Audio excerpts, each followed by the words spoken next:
Assalamu alaikum. My name is Musa Pidcock, David Musa. I reverted to Islam in 1975, and we're here today not in UCL, as you will probably gather from our surroundings, but more about that later. But just as a brief issue, UCL pulled the plug on our conference with only 2 days to go, and of course using certain points that we wish to refute at some point. But anyway, on to the real point of the topic, which was how we were all brought together, was to talk about, in my case, the money problem and the crash and the instability of the financial system. In 1990, just after we published this book, Satanic Voices, Ancient and Modern, I addressed a conference in Bradford termed Satanic Purses, which we touched upon the reasons why the world was heading for another disaster, in which we also predicted that the economy, along with the rest of those who use our fractional reserve monetary system, are heading for another crash exactly like the one in the 1930s. And therefore the bankers knew about it in the 30s, and subsequently the crash that we just now witnessed in 2008 was also known about well beforehand. So, as predicted, the economy has hit the buffers again. But why is everyone so surprised when we've been warned oh so many times? Oh so many times. Particularly in the words of people like Dennis Healey, who was former Defence Secretary, and of course Chancellor of the Exchequer, who said, and I quote, "Such world events do not occur by accident. They are made to happen. Whether it is due to national issues or commerce, and most of them are staged and managed by those who hold the purse strings." Now, this is, of course, a major shock to people. But I'll come to even somebody probably even better known and with better knowledge of the subject. Milton Friedman, this is his quote: "The Federal Reserve definitely caused the Great Depression by contracting the amount of currency in circulation by 1/3 from 1929 to 1933. At the birthday celebrations held by the Federal Reserve Board on behalf of Milton Friedman's 90th birthday, it was on November 8th, Bernard Shalom Bernanke, not much shalom with him though, unfortunately, his conclusion to his speech was about the brilliance of Friedman's work. And he said, and I just quote here, "For practical central bankers, amongst which I now count myself, Friedman and Schwartz analysis leaves me many lessons. What I take from their work is the idea that monetary forces, particularly if unleashed in a destabilizing direction, can be extremely powerful. The best thing that central bankers can do for the world is to avoid such crises by providing the economy with, in Milton Friedman's words, a stable monetary background. For example, as reflected in low and stable inflation. Let me end my talk by abusing slightly my status as an official representative of the Federal Reserve Board. I would like to say to you, Milton and Anna, regarding the Great Depression, you were right. We did it. We're very sorry, and we won't do it again. But of course, just like so many times before, 17 times within the last 300 years, we've had crashes. But in this case, of course, it benefits the 12 branches of the Federal Reserve, which, always remember, is a private institution, as is the Bank of England. Even the Bank of Sudan is operated on private lines, not in the interests of the people. And also Gordon Brown, or Incapability Brown as we call him. Famous gardener was Capability Brown, but he's called Incapability Brown. Now, he came out and said the bailout was very disappointing, but anyway, he didn't tell anybody that he'd already warned the cabinet in 2004 that a crash was coming 4 years into the future. And it's from also another deceptive individual, David Blunkett, who I know pretty well, and I've crossed swords with him on many occasions, and he's accused me of bamboozling people with the idea that instead of governments borrowing money, they should create it. out of thin air, kun fayakun, created as the banks do, but in that case, we don't pay anybody any interest, we owe nobody any debt, and everybody can have sufficient. But this is what Blunkett says in his diaries, and so to Special Cabinet. This is July 2004. And so to Special Cabinet. Prior to the spending review announcement on Wednesday morning, Gordon was extremely friendly and talked very positively about the Home Office of me. He painted a picture, however, of what would happen from 2008 onwards, of 1.9% average growth, how dreadful things were going to be, and how everybody needed to wind down what they were doing. I just couldn't resist putting my hand on his shoulder and saying, I'm really surprised that you'd wish to continue being Chancellor with such an awful, dreadful scenario looming. There was utter silence. I could feel jaws dropping. Then everybody began to laugh. When I saw Tony Blair, of course, Phony Blair, afterwards for a private meeting, he said, only you could have got away with that. But I thought to myself, I wonder if I had, but I just couldn't resist making the point. Now, 2010, the ICOS meeting in Sheffield University, Blunkett came to address a meeting there about interdisciplinary sciences and about talking about how to make things a level playing field, about social mobility and all this claptrap that they talk about that don't ever do anything. When I confronted Blunkett during the run-up in this forum and asked him, when he was saying, continuing to lie about the fact that he said the crash in 2008 had come as such a complete surprise to him and his colleagues, he refused to answer my question. On several occasions, because I was working with Burn Group Community Radio, I invited him to come and talk to us, but he refused. Anyway, he got up and walked out and refused to answer the question. Why, in 2004, he's telling us that there would be a crash and they did nothing, and then he's now coming lamenting the fact, but it proves that, as they say, if patriotism is the last refuge for scoundrels, then hypocrisy is certainly the first. But it goes back a long way. 1833, Robert Torrens, MP, led the London debate in Parliament for effective monetary policies and legislation, stating that unless our present system of currency was amended by the timely intervention of the legislature, it would go on to occasion periodical and aggravated distress until in a national bankruptcy it finds its euthanasia. 55 years later, in 1888, we have the same aggravated distress and that Torrens had identified in 1833. 120 years later, we have the idiots on the Treasury bench, including Danny Alexander, we've got George Osborne, Frogspawn, and the various other clowns there, including the idiot from Rotherham, sorry.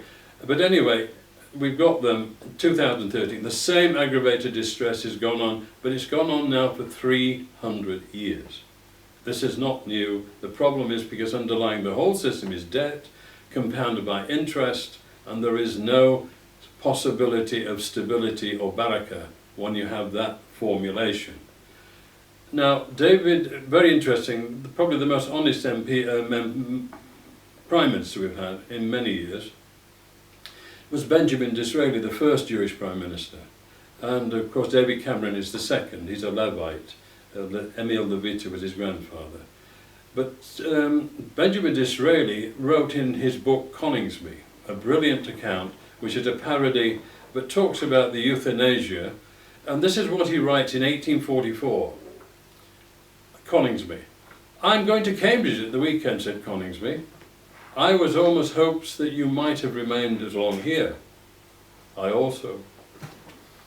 But my letter of this morning demands, if I had not been chased, I would have quitted immediately. The minister cannot pay the interest on the national debt, not an unprecedented circumstance, and has applied to us, brackets NM Rothschild.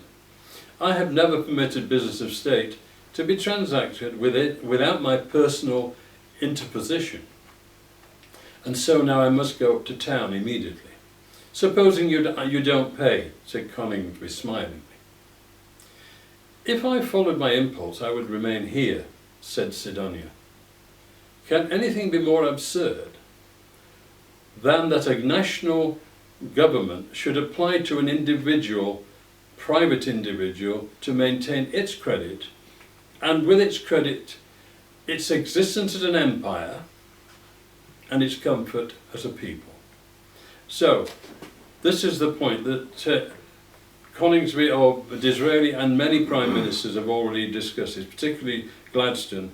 Gladstone said from the beginning, he found himself in office but not in power. And he said the Bank of England, from becoming the banker's bank, has become the government's government.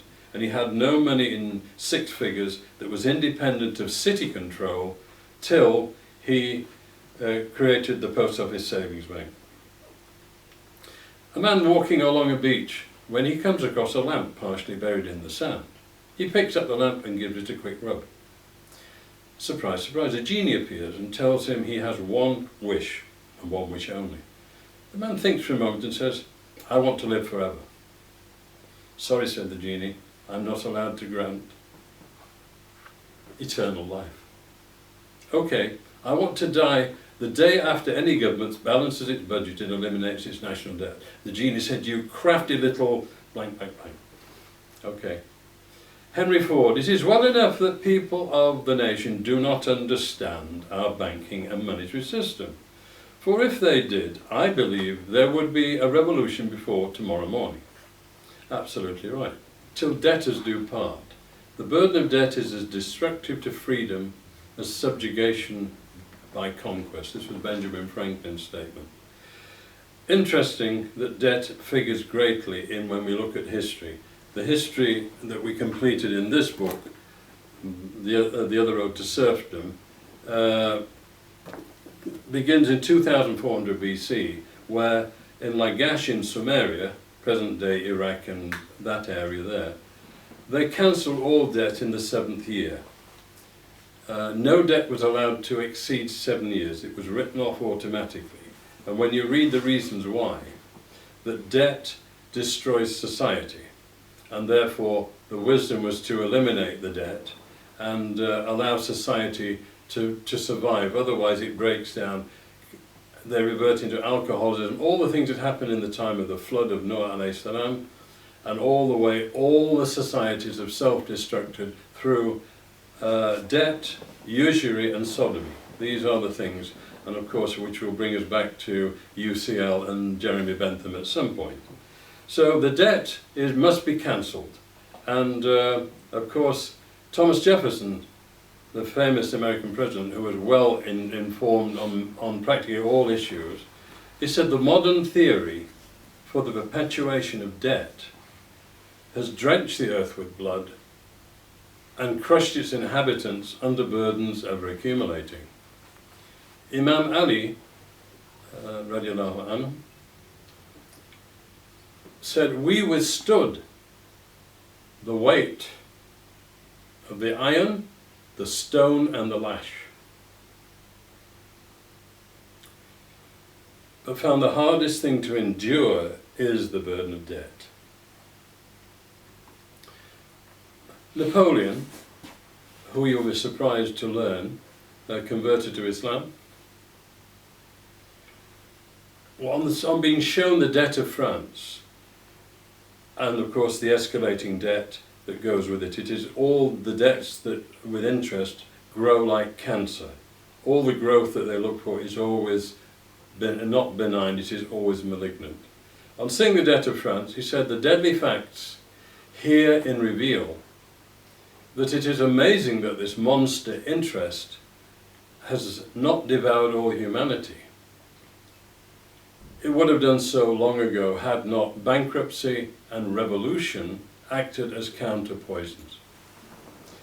He said, I hope the time is not far off when I will gather all the wise and educated people, establish a uniform regime based on the Quran, which alone remains true and alone can lead men to happiness. Christianity teaches only servitude. His conversion to Islam in 1798, the name Ali was given to him, and For the French people maybe watching this, your French law, the Code Napoleon, is 94% the fiqh of Imam Malik. So when Jean-Marie Le Pen and all these other guys and people, Marine Le Pen, talk about Islam being a problem, the basis of French civilization now is based on Islam, as it is what's left of it here. Imam Ali, circa 650. If poverty were a man, I would kill him. So those who create poverty are worthy of death, and therefore those who have been getting away with murder have got to be, at least have their hands cut or be incarcerated. The man who I finished this book for, Arthur Swan, was locked up under Regulation 18B in 1939 for daring to publicise the fact that the Bank of England under Montagu and Norman had in actual fact funded the rearmament of Germany with the Bush family in America, Avril Harriman and others, including the Federal Reserve and of course Wall Street. He was incarcerated from 1939 to 1945, and what is Regulation 18B, which is Defence of the Realm Act. It would be the sort of things now you'd be put in prison for under MAPA, something to keep you from blowing the whistle, like we had with the guys we have now with you know, Julian Assange and other guys. The other road to serfdom draws attention to the origins of the problem and the history of money from Plato to NATO and beyond. It was reviewed, interestingly enough, by two eminent people, three indeed in actual fact. Lord Robert Skidelsky, who is the official biographer of John Maynard Keynes, wrote, after reviewing chapter 10, The Betrayal of Keynes, "Dear Mr. Swan, I'm deeply conscious of having not written to you about your chapter, The Betrayal of Keynes, which you sent me almost a year ago. It was partly because the issues which you discuss are so deep and so profound that it is hard to know where to start, much less to know where to end." That was 16th of March 1990. The second, and probably more valuable in this context of stature, is the review of chapter 10, The Betrayal of Keynes, which was done by J.K. Galbraith, the eminent economist. And he was also the American ambassador to India. And he said in his memoirs that India, he found, was a fully functioning anarchy. So I thought that was rather very interesting. But he was a very nice man. He came to Sheffield, and we had dinner with him in Sheffield University with Dame Shirley Williams, the Vice-Chancellor, Richard Cabourn, Minister for Sport, Professor Ken Parmerton, who went with me to give evidence to the Sharia Council with Taqi Osmani in Pakistan, and several other people. And this is what Galbraith said here. I love the title chosen by Mr. Swan for his book, and agree with its overall thesis, particularly chapter 10, The Betrayal of Keynes, which I read with considerable interest. Mentioned, and this was mentioned during his inauguration of P.E.R. Perk, which was the Department of Political Economy in Sheffield University in January 1994. And Galbraith is famous for saying, remember, economists were invented to make astrologers look good. And he understood, like many do, that economists are basically paid to deliver a certain line, but they're never allowed to tell the truth, or very few of them are, and get away with it. I arrived with the hard copy of this from India, from China, on the 23rd of December 2008. And the title, of course, of The Crash of 2000. It was already ready to go, because I knew what was coming from Gordon Brown and from David Plunkett. And I delivered a copy of the hardback to BBC for John Humphreys for PM. Humphreys never received the book, and it's still never been recovered. So anything that challenges the system, including a recent complaint to the BBC for its failure, 167 pages, was lost, even though it was signed for. So anything that's coming along to challenge the existing system is archived or binned, and nobody is really wants to talk about it. Now, the same publishers, as I mentioned, this book was declined by 168 publishers. This is one volume. It is Ownership and Partnership in Islam. It's volume 3 of a 5-volume series of encyclopedias done by Pentagon Publishers, a Hindu company in Delhi, who published this remarkably. And so the 5 volumes, they asked me if I'd review them, which I did. And I've done the foreword to that. So here we have things that have been done by non-Muslim organisations, which we should be very grateful for.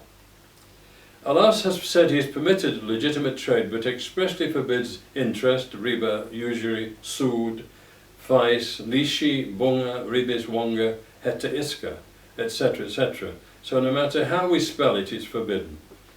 And you'll see the next slide showing Wonga, the 3 people there wearing their masks. Yes, basically, all these companies are highway robbers. And now we come to probably the most excellent description of money by Imam Ghazali in circa 1100 AD in Ihya Ulumuddin. And he says, the Islamic idea, what can it and should be allowed to do? Imam Ghazali says, the creations of dirhams and dinars, money, is one of the blessings of Allah. They are, however, to be treated as stones having no intrinsic usufruct, i.e. no natural use or enjoyment, or utility, as human beings need them, because everyone needs a large number of commodities for their eating, wearing, and often they do not have what they need, but do have what they need not. Therefore, transactions of exchange are inevitable. But there must be a measure on the basis of which price can be determined, because the exchanged commodities are neither of the same type nor of the same measure, which can determine how much a quantity of one commodity is a just price for another. Therefore, all these commodities need a mediator to judge their exact value. Allah Almighty has created dirhams and dinars, money, as judges and mediators between all wealth, and all wealth is measured through them. And their being the measure of the value of all commodities is based upon the fact that they are not an object in themselves. Now it's important to understand the famous story of Hazrat Bilal with the dry dates, that he'd taken 2 sars of dry dates and exchanged them for 1 sar, let's say a kilo of fresh dates, and he was castigated by Rasulullah.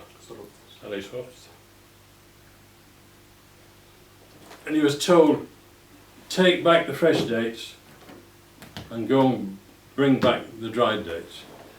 When you've brought back the dry dates, sell them for money in the market. This is the key issue. You need this medium of exchange, something. So the extra weight was riba. So the key, money is a sacred function. So the one who owns them, however, is as if he owns everything. Unlike the one who owns only a cloth, because he owns only a cloth. Therefore, if he needs food, the owner of the food might not be interested in exchanging his food for cloth, because he may need an animal, for example.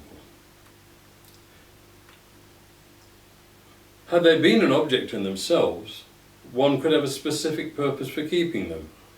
LIBOR, all the things we're seeing in the city, if this dealing with allowing them to be traded as a commodity is totally the cause of our disaster. So they must not become an object in themselves, because one could have a specific purpose for keeping them, which might have given them more importance according to his intention. While the one who has no such purpose would not have given them such importance, and thus the whole system would have been disturbed. Has it been disturbed? Of course, because it has become a commodity. Disturbed by awful people like Bob Diamond, Lloyd Blankfein, Bob Blankcheck as they call him, George Eustace Osborne, Alan Greenspan or Greenspan, and of course not forgetting Paulson, Bernanke, Geithner, etc. So Imam Ghazali continues, so the one who is using money in a manner which is contrary to its basic purpose is in fact disregarding the blessings of Allah. Consequently, whoever hoards money is doing injustice to it and is defeating its actual purpose. He is like the one who detains a just ruler in prison. And whoever effects transactions of interest on money is in fact discarding the blessings of Allah and is committing injustice. Because money is created for other things, not for itself. So the one who started trading in money itself has made it an object contrary to the wisdom behind its creation. Because it is an injustice to use money for a purpose other than the one it was created for. If it is allowed for him to trade in money itself, money will become his ultimate goal and will remain detained with him like hoarded money. And in imprisoning a just ruler or restricting a postman from conveying the message is nothing but injustice. Now, having become an objective in themselves, we have now developed in the economy financial aids. Acquired investment deficiency syndrome. That is what we've got, financial aids. And the graph showing that the total derivative debt in the world is now $700 trillion. The total GDP output of the world is $70 trillion. So there's a $630 trillion excess that has been created and eventually will collapse. And they will make it collapse because it's what we call satanic purses. Hizb Shaitan is controlling everything. But of course, here we see a picture, we will see, of Emperor Kublai Khan and of course Genghis Khan. If you tampered with his money, you know, or a suspended sentence by hanging. Now there's a fantastic account that you'll see. This is about people shipwrecked on a desert island, and they have problems. They have wealth, but they have a problem of when. I've got potatoes, but I want eggs now. My potatoes aren't ready for 6 months, so there's a problem. So we know from the story with Bilal that the key issue is having money, or an alternative which is as good as gold, but isn't gold. So they noticed that they have a problem remembering. One day, a banker arrived on their island, and they're delighted to see him, and he said he can solve their problem, that he has gold in a barrel, he has a printing press, so he will be able to solve their problem of having no money. So what they usually do, they dig gold out of the ground and then they bury it in another hole in the ground called a vault. And they then claim that all money comes from the value. Now, what Oliver Allen is saying to himself while he's digging the hole, this is it. Now listen very carefully. My, how simple it is to make money. All its value comes from the products it will buy. Without products, these bills are worthless. My 5 naive customers don't realize that. They actually think that the new money derives its value from gold. This very ignorance makes me their master.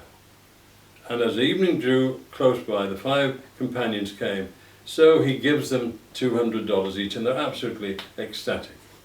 And he said, oh, hang on a minute, before you go, as all money comes from gold, it's my gold, I'm going to charge you 8% interest. Well, they're just absolutely, they're saying, fine, no problem, except the problem arises when they start to work out that there's $1,000 has been put into circulation, but as is always the case, the amount of interest, the additional interest, is never put into circulation that allows you to recover the interest to pay off the banker. Always happens, as we're seeing now in Greece, they're selling off the islands, the Acropolis, because this is a trap. This is a trap. It's completely nonsensical and stupid for Muslims even to contemplate that they can get away with it. So, anyway, they go and they have a big argument with him. He says he'll foreclose on them. They say, well, we're not doing any more. And he, of course, he prints two newspapers, one for the Sunnis and one for the Shia, one for the Protestants, one for the Catholic, and starts saying, it's the Shia that are causing it. No, and they're saying, no, it's the Sunnis that are causing it. So you create ferment, and it's what's happening now, blaming everybody, immigrants, etc. So I'll skip to the point where we come now, one of them finds, in our case it would be Ihya al-Ulumuddin, but they find a famous book called Social Credit, and they realize that money, all it requires is an accounting system. So they make a blackboard and they write 200, 200 over each of the heads, and that is your money. And so the credits are created. We've got 1, 2, 3, 4, 5 here, let's say. So you write it down, and then Jim buys, or Faisal buys from Bilal, etc. And all you do is you account, and you just change the account. And this is precisely what Surah Al-Baqarah tells us to do. And this is important because Surah Al-Baqarah tells us exactly what to do.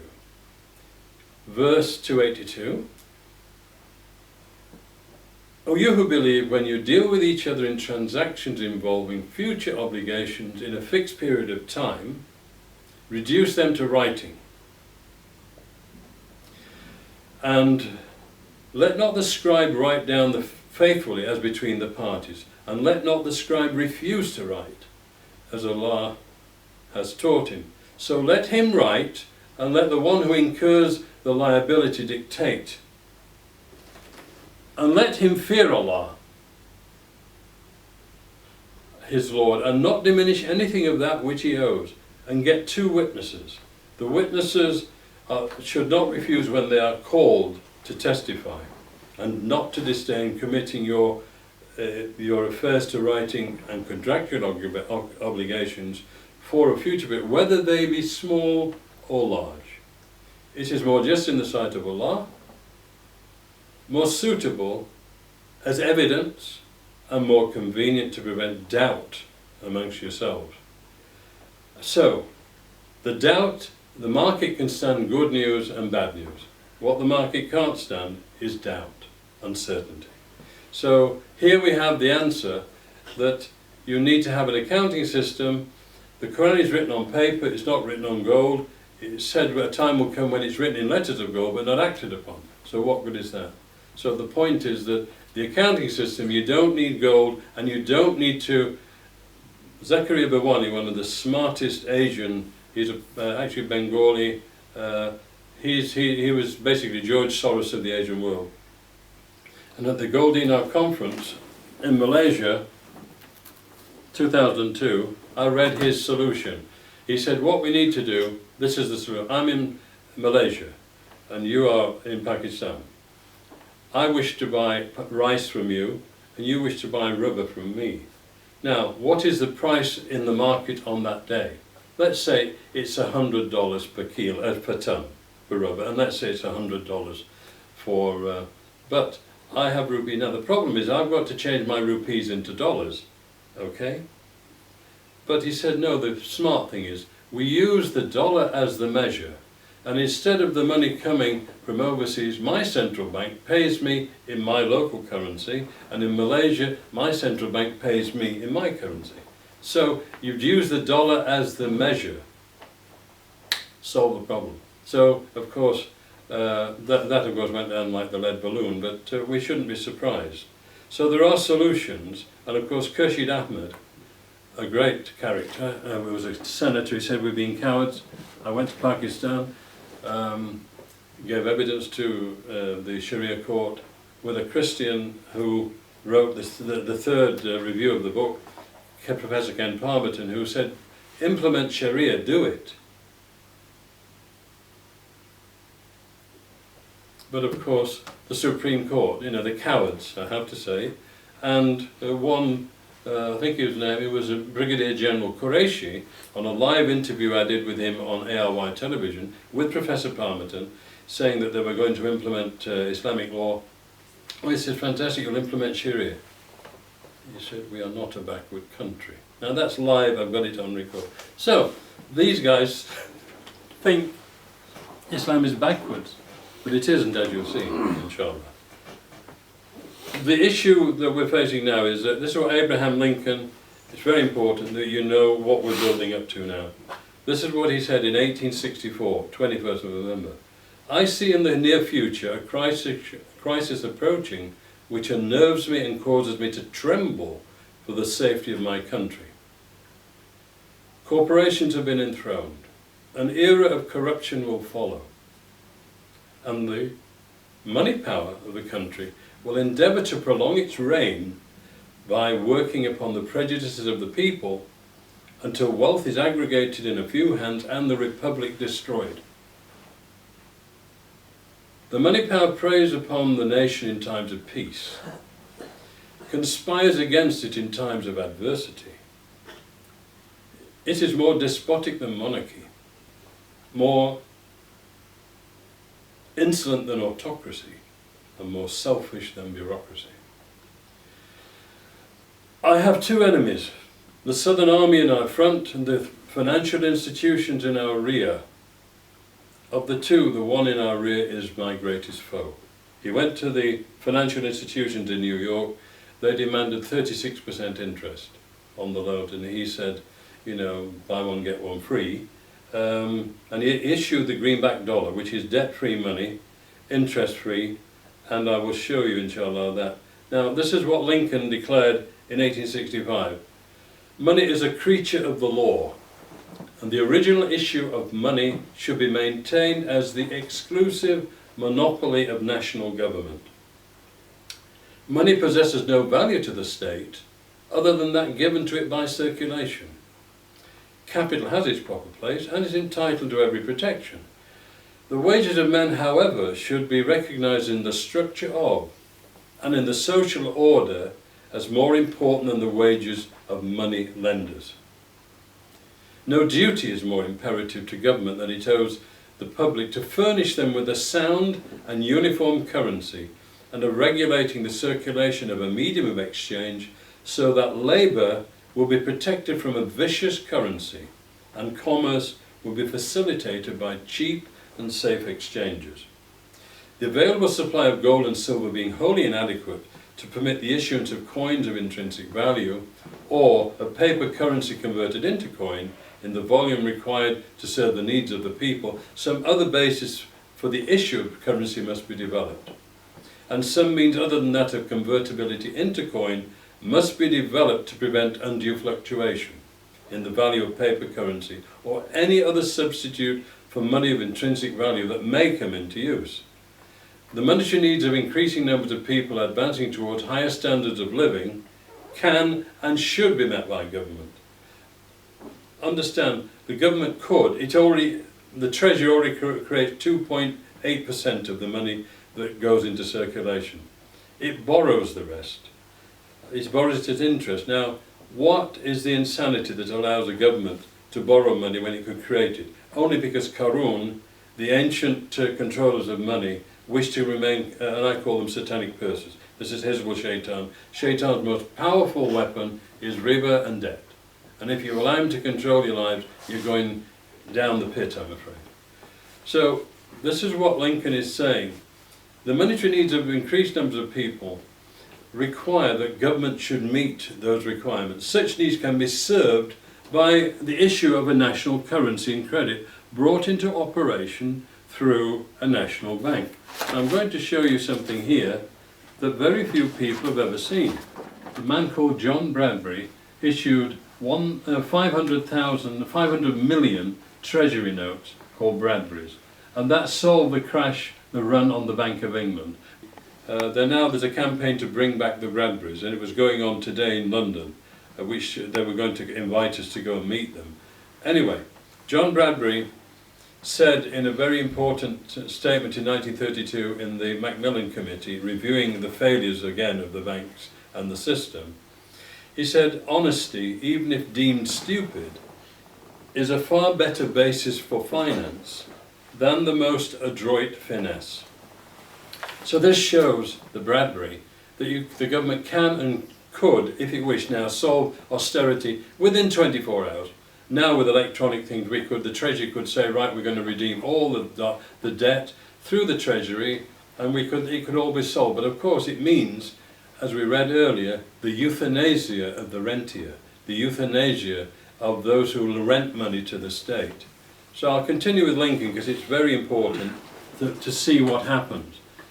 Then he said, such means can be met by a national banking system. The circulation of a medium of exchange, as described by Imam Ghazali, it's talking about the same thing, and backed by the government, can be properly regulated, and redundancy of issue avoided by withdrawing from circulation such amounts as may be necessary by taxation, redeposit and otherwise. Government has the power to regulate the currency and credit of the nation. Now you probably may wonder why the Channel Islands, Guernsey and Jersey have no national debt. Because when the Bank of England was set up in 1694, it was as a result of the betrayal by the Duke of Devonshire to bring William to establish our national debt in 1694, which we're still paying interest on now. The Bank of England was established with a 1.2 million debt to the British people at 8% till Yom Kiamat. It's currently 1,400 billion in that region, and they will pay on that original debt some 70 to 80 billion pounds in interest on that original debt. Now, is that brilliant? Is that smart? No. But why aren't the people out? Why aren't the trades unions? Why aren't the people actually, the Labour parties allegedly looking after Labour, the Lib Dems, even UKIP are not talking about it. It's off the agenda. So the ability to create money is the key. And it could be done. But the Channel Islands, Guernsey and Jersey create the money, spend it into circulation and retire it through taxation. The taxation is very small. Our system is to put a kebab in the machine and try and get a cow at the other end, or a sheep. So is that ever going to happen? As the genie said, no chance. So the circulation of a medium of exchange issued and backed by government can be properly regulated, and redundancy of issue avoided by withdrawing from circulation such amounts as may be necessary by taxation, redeposit and otherwise. And government has the power to regulate the credit of the nation. Government should stand behind its currency and credit of the bank deposits of the nation. No individual should ever suffer a loss of money through depreciation or inflated currency or bankruptcy. Government possessing the power to create and issue currency and the credit as money, and enjoying the right to withdraw both currency and credit from circulation through taxation and otherwise, need not and should not borrow capital at interest as a means of financing governmental work and public enterprise. The government should create, issue, circulate, infag, as the Crown tells us, all the currency and the credit needed to satisfy the spending power of government and the buying power of consumers. The privilege of creating and issuing money is not only the supreme prerogative of government, but it is the government's greatest creative opportunity. What do you need now for the expanding the rail network? What do we need now for the national health? It could all be created. The national health needs $5 billion. You create it, you spend it, give it to them. You don't have to take it out of somebody else's pocket. What insanity is this? But Lincoln understood, this is 1865. By the adoption of these principles, the long-felt want for a uniform medium will be satisfied. The taxpayers will be saved immense sums of interest, discounts and exchanges. The financing of all public enterprise, the maintenance of stable government and ordered progress, and the conduct of treasury will become matters of practical administration alone. The people can and will be furnished with a currency as safe as their own government. Money will cease to be master and become the servant of humanity. Democracy will rise superior to the money power. April 14, 1865, bang, Good Friday, goodbye. Assassinated by a lone gunman, John Wilkes Booth, who just happened to be an agent of N.M. Rothschild. Surprise? John F. Kennedy, 4th of June, 1963, issued a virtually unknown presidential decree, Executive Order 11110, which was signed with the authority to basically strip the Federal Reserve of its power to loan money to the United States federal government at interest. With a stroke of the pen, Kennedy declared, the private Federal Reserve Bank will soon be out of business. November 22nd, 1963, bang, assassinated. President James Madison. History records that the money changers have used every form of abuse, intrigue, deceit and violent means necessary and possible to maintain their control over governments by controlling money and its issuance. Interesting. BBC put out an interesting thing on January the 7th, 2013. Rebecca Clancy reports that a $1 trillion coin has been suggested by the US Treasury.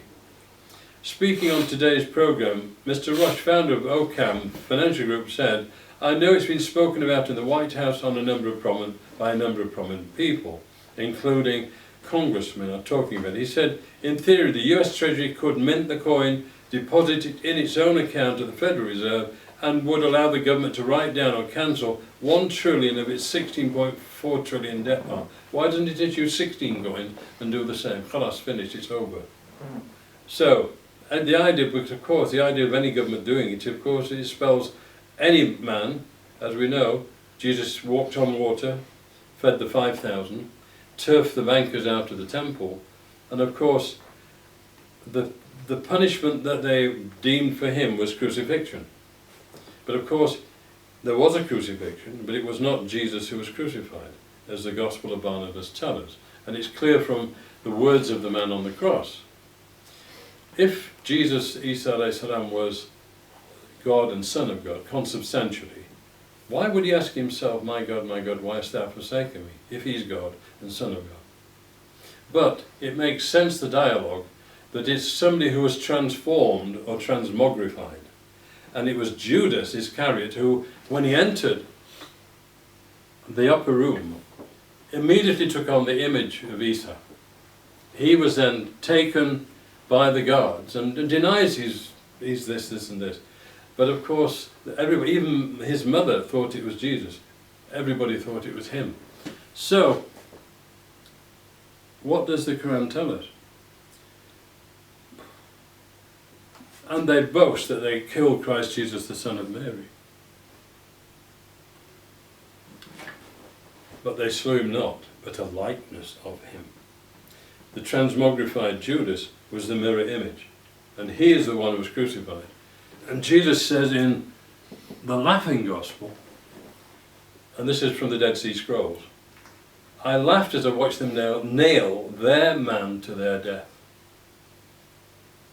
It's called the laughing gospel. So this is the issue that we need to know. Now, the man who designed the euro, Bernard Lietaer, was the head of the Central Bank of Belgium. He also gave a paper at the 2002 Gold Dinar Conference in Malaysia, and he has designed the terror, T-E-R-R-A. I say we're all terrorists together. So we're all terrorists now, but it's spelled T-E-R-R-E. So he says, and he said this, is it possible to create a global currency that is simultaneously interest-free, i.e. compatible with Sharia, and globally convertible, solving 4 systemic problems of today's international money system: money instability, monetary crisis over the past 25 years has hit 87 countries, pro-cyclical money creation boom-bust cycles, blockage of development chances, etc., etc., etc., short-termism, etc.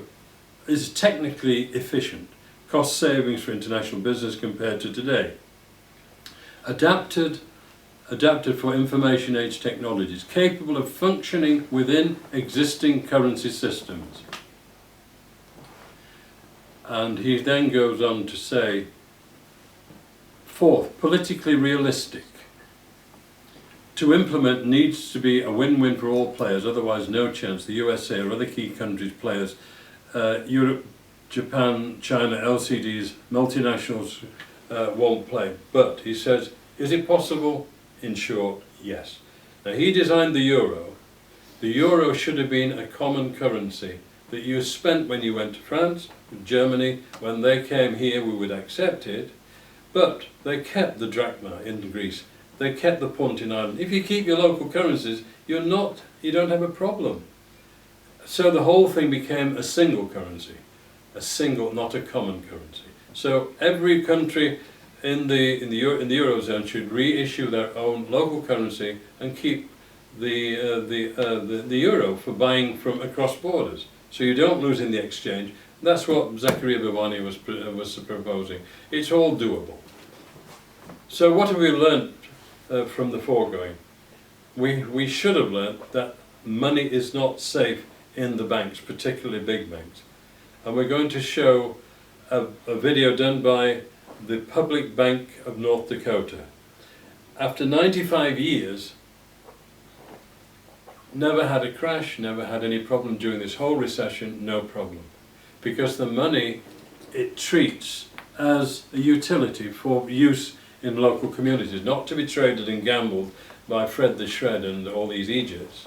So this video shows exactly what the problem is, with all the references to the 70 trillion and why the problem is there. So that's what I'm going to leave you with, inshallah. And you will watch that, and I'm sure we'll all learn that the key is we have a monetary problem, we don't have an economic problem. Assalamu alaikum.